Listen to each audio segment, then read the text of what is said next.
the Cowboy, I mean, it's going to be hard to replace his leadership. I mean, he was a guy on his own. He wanted to be known as a football player. He didn't want to be known as a showboat. And he was a football player, a 49er football player, and that's the way he's going to go into the Hall of Fame. But I don't think we'll replace him with one person, but I think we'll put the likes of Dial and eventually Amstead once he's game ready to go against the run, and the likes of Tank Carradine will come in for the pass rush against passing downs. I think we'll hit it that way. Are you listening?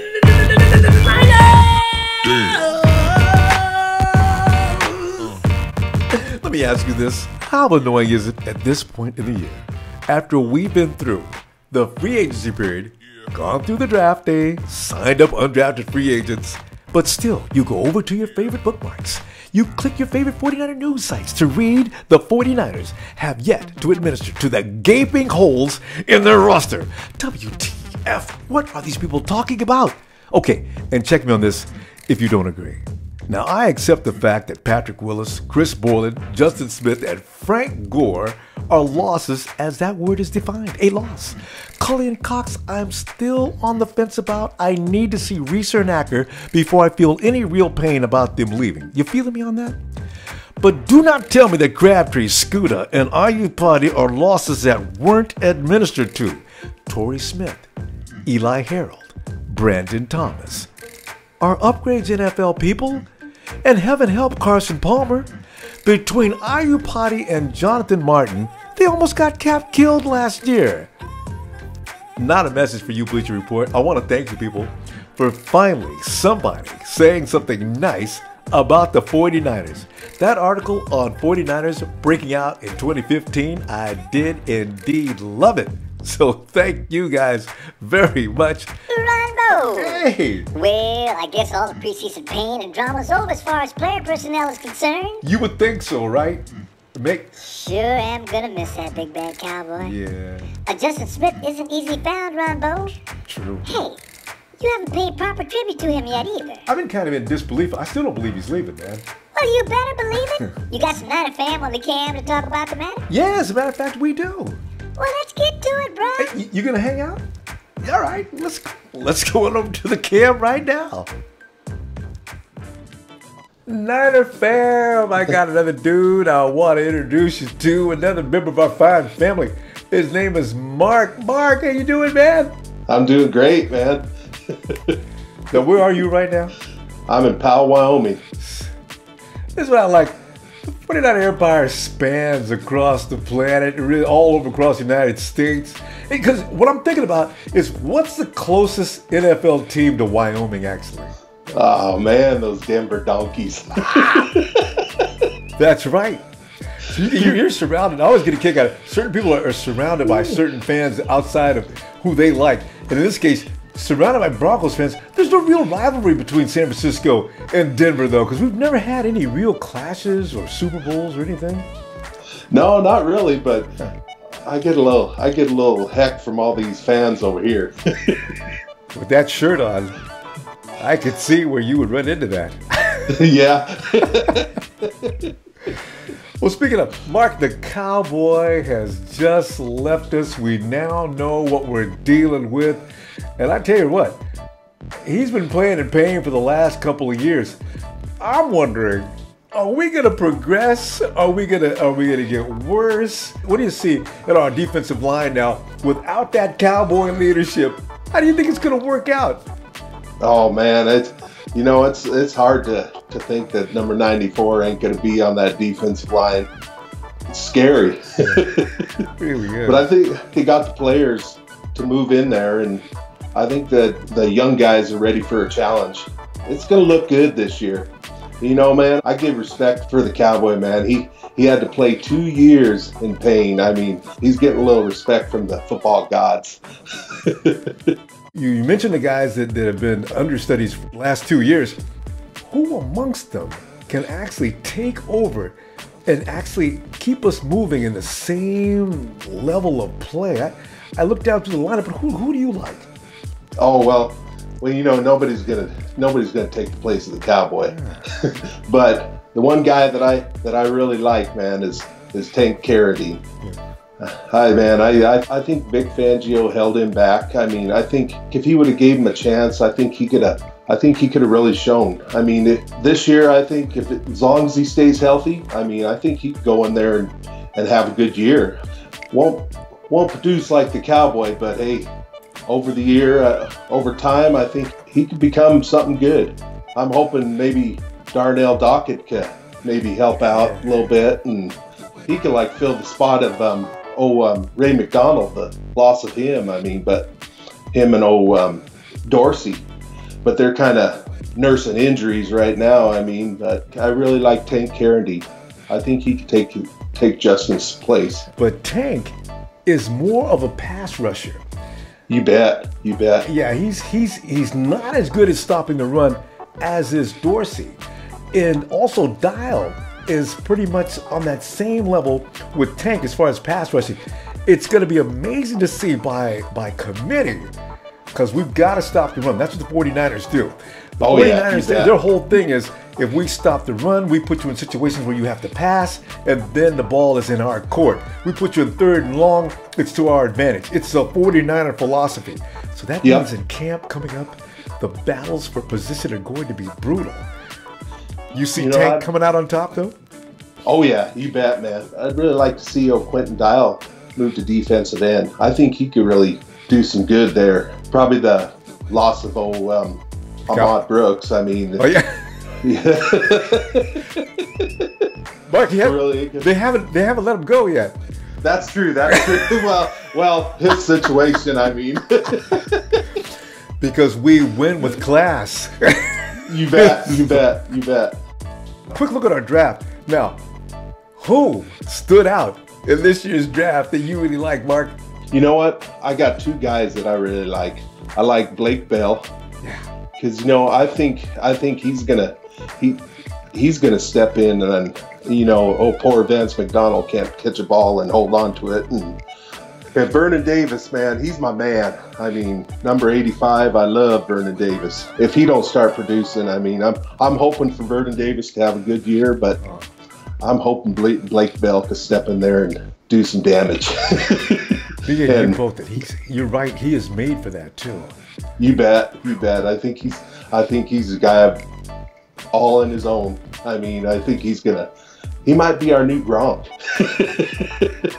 My other favorite is, if I'm not saying his name right, Jack Quiz. Jaquaski. Everybody goes through this. Jaquaski, yeah. Tart. That boy can play. I mean, with Eric Reed's, with his concussion problems, I think if he goes down with another one, I think he could go jump in there and he could fill in the spot. And once Anthony Bethea, he decides to call her quits, I think he could take over his spot.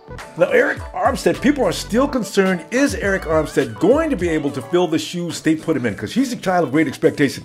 He's the guy that you want to see take over the legacy where the Cowboy is leaving off. Is that too much to ask of him? Can Tom Sula develop him? I think JT could develop him, but it's going to take some time. They're going to have to work him in slow. If they work him in too fast, I mean, I don't want to see him ruin the guy. And the new coach, I mean, and Tom Sula, man, the players love him. I think he could coach him. I think he can make him a good player. What are your predictions for this season now? We with everything as we've got it now, and things could change between now and opening day, but what are you looking at now? Well, I tell you what, new coach, new coaching staff. We're dealing with injuries. We're coming off injuries. I mean, and they're slowly coming in. I mean, we're coming off Colin Kaepernick. I mean, he had a setback. Vernon Davis, his season wasn't very good. I mean, but I think we'll bounce back. I mean, I think it's looking good. I think the offense is going to look real good this year. In the defense, I'm hoping they're going to step it up and fill the shoes that Patrick Willis left behind, and the Cowboy. I mean, it's going to be pretty tough, but I think we can get it done. I'm going to go out on a limb, and I'm going to give them 13 wins. Each and every week when I talk to you guys, I'm amazed with the enthusiasm about those wins. I'm no longer going to share what I thought was going to be the case. I'm going to go along with everybody else. I like 13 wins. What would you say to the Cowboy right now? What would you say to him to let him know that you appreciate what all he's done? I'd say, Cowboy, man, you kick some butt. The Cowboy, I mean, it's going to be hard to replace his leadership. I mean, he was a guy on his own. He wanted to be known as a football player. He didn't want to be known as a showboat. And he was a football player, a 49er football player, and that's the way he's going to go into the Hall of Fame. And he's going to leave that legacy there for them younger players to follow. I see him now, man, getting on his horse, riding off into the sunset. You bet. Legend. Mark. I'm going to miss him, man. Oh, we are, man. Tell you what, though, you can't leave, man, without giving you the 3, 2, 1 and the Niners scream. Are you ready? You bet. 3, 2, 1. Niners! Niner fam, let me introduce you to another member of our fam, Gary. Gary. How we doing? Where are you, Gary? I'm in a wee small village in Linwood outside Glasgow in Scotland in the UK. Don't you just love that brogue? The ladies are probably going nuts. I am juiced. Gary, it's so nice to meet you. It's a pleasure. American football in the UK. Yep. Gary, it's taken on such a new persona. They're thinking about bringing a club out your way and set up. Can you imagine the NFL coming to your town at least once a year and possibly the 49ers? Yeah, it's cool. I got the pleasure of going to see them the last time they did Wembley. But it's pretty amazing to have a team here. That is going to be something special. Gary, have you always been an American football fan, or is this something that just came along with the trend? No, I picked it up when I was about, I'm trying to think, I watched the Bears Super Bowl in '85 and I enjoyed it, but I just kind of never really get into it. And so I had a buddy who was a die-hard Bengals fan because he had family from Cincinnati, and we were watching the game. Also, the game had finished. We didn't know how it was. The two of us had kind of arguing back and forth, kind of carrying on a bit. And he was bad-mouthing the 49ers. And just for badness, I'm like, I'm going to support these guys just to annoy you. And the Bengals were winning. I think they were heavily winning all day. And they were beating us 26-20 with a second left. And Montana got the ball back with a second left on the halfway line, hit Rice in the back of the end zone, touchdown. And that was it, we won it. And it just stuck for there.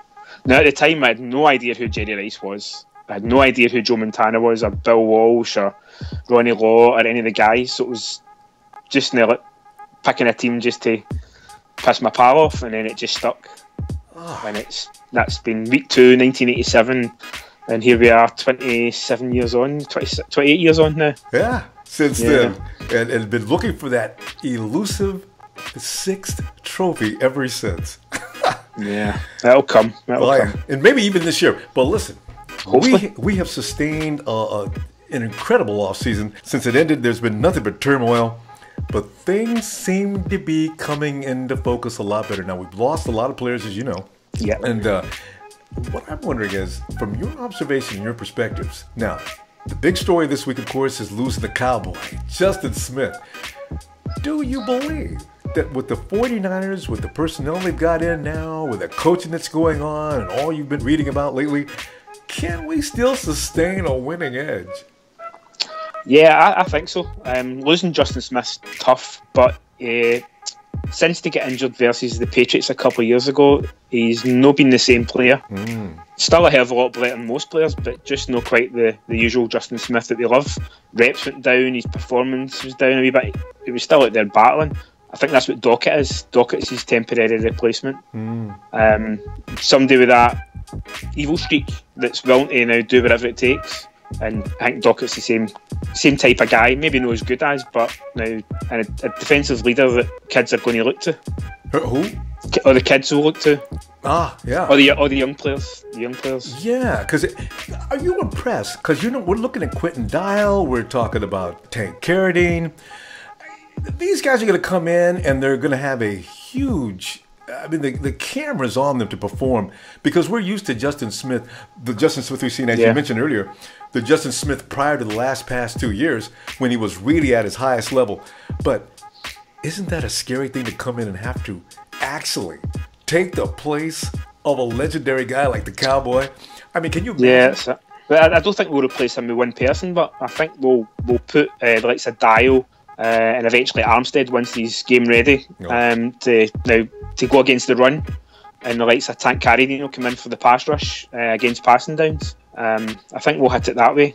And the good with that is everybody's going to be fresh. Yeah. Oh, yeah. And if one guy does go down, it's not going to be all right. We've just lost Justin Smith because we lost him versus the Patriots, and we went up to the Seahawks, which is always tough for us up there. They just attacked that hole, and I think it was Dobbs at the start that week, and it was they just blew us away. All the guys on the D line are all interchangeable. They can switch out in any other position, so maybe that might work out to be effective. Yeah, I definitely think so. They can shift about, and the same thing with the likes of the safety, Jacquizz Guittard. Yeah. He can play a bit of, although he's a free safety, strong safety, he can come up in the box, he can hit like a linebacker. And the likes of Mangini, he likes to play that third safety. And the Cardinals last year, they had a lot of success where they lost one of their backers. I can't remember if it was an injury or if it was a year suspension. They brought in that third safety and they moved him up in the box, and it worked quite well for them. And I can see that working well with us, especially with Tart. He's going to be a thumper. He's not going to go in there half-assed and worry about penalties. He's just going to go right through them. And I seen one of your shows, I think it was the boy Jade, maybe? Yeah. 2 weeks ago. Yeah, that's right. He was saying now he sees him as a Ronnie Lott. Ronnie Lott, or whoever you want to see him as, he's a thumper. Sure. He's going to come up and make the hits. And we'll just do what the Seahawks do with us with Vernon Davis and just put one on his chin, and we'll see how he is for them. And unfortunately, when they did that with Davis, he's disappeared from the game. If we can do that with Jimmy Graham, because you can get under him. Gary, who do you see as being a player that, as a matter of fact, the biggest impact that hurt this team the most leaving though, going into next season? Because a lot of the players you're talking about are not going to hurt us, but do you see any one player that really is going to have impact on the 49ers as far as their prowess next season? I think Cap needs to step up big time. He needs to be the leader that he's ever going to be. You're saying Cap? Yeah, Cap. Oh yeah, okay, that's interesting. I think he needs to be. He was the quarterback. He's the face of the franchise. He needs to now step it up. I think the likes of Hyde needs to step up. He's got tough shoes to fill. And the likes of him, you've got leaders there like Staley and that. Torrey Smith. Expect big things from him. Sure. I think him to kind of be the next in line to take over from Baldwin, maturity wise, and be a leader and a go-to guy. I think the guys will step up offensively. Yeah. Defensively, it's always going to be Bowman. Bowman's going to fill in Willis's shoes. Eric Reid, he's been grooming himself to do that as well. Yeah. I can see the guys panning out like likes of that. And Jerod-Eddie, you've probably had a chance to see him. Do you watch the rugby leagues very often? Now and again. I tend to watch the bigger games. I didn't know I'd knew him. I'd seen him play now on TV and whatnot. But once his kind of name became a bit familiar, I was aware of him. He's a cracker rugby player. Willie transfer, that's a different matter. Hearing good reports about him just now that he's been fielding punts with the ease and whatnot. It's just a case of what happens when the pads go on. I think he'll take a hit and he'll give it a hit. I'm not worried about that. It's just now what happens when this ball comes in with these pads on to adjust it. It's not always an easy transfer to make. Yeah. I think realistically, his first year you're going to think about practice squad. Although I'm hearing a lot of talk about him playing a gunner in special teams. Yeah. For a big boy, he can fair shift, and if he puts a helmet on somebody or a shoulder pad, that could be nasty. Give me a prediction. What do you think is going to happen to the 49ers this season? I think we'll make the playoffs. I think we're maybe looking at 10-6, maybe 11-5, maybe even slightly better. Yeah. Just how quick we can gel. I think what's going to catch our doubt is our offense is going to be better. Yeah. Nobody knows what we're going to do. We're throwing balls at the back to the running backs coming at the backfield. I think Vernon Davis will be back to his usual self. We've got a deep threat. We've got Cap, who's now fine-tuning himself. And we've got an offensive coordinator that knows what he's doing, and he's not going to be predictable. Yeah. I think our offense has been good before, but I think now the whole stubbornness that we're going to run the ball through this hole, this play, this play, and this play, and defences are like that, right? Fine, and that's okay in college. Like that worked, but after a while, it was so predictable that guys were queuing up to tackle. But this year it's going to be a lot different, I think. I like that. I like the sound of that. You know, and especially big in the UK, we love to hear you give the Niner war cry. Are you ready for that, Gary? Yeah, I'm always ready. Let me give you the countdown. 3, 2, 1. Go Niners! Yes. Mark, Gary, pleasure to meet you guys. I'll see you again after the season gets underway. I'll see you on Instagram, Twitter, and Facebook. Count me out. 7, 6, 5, 4, 3, 2, 1. You'll never be sacred.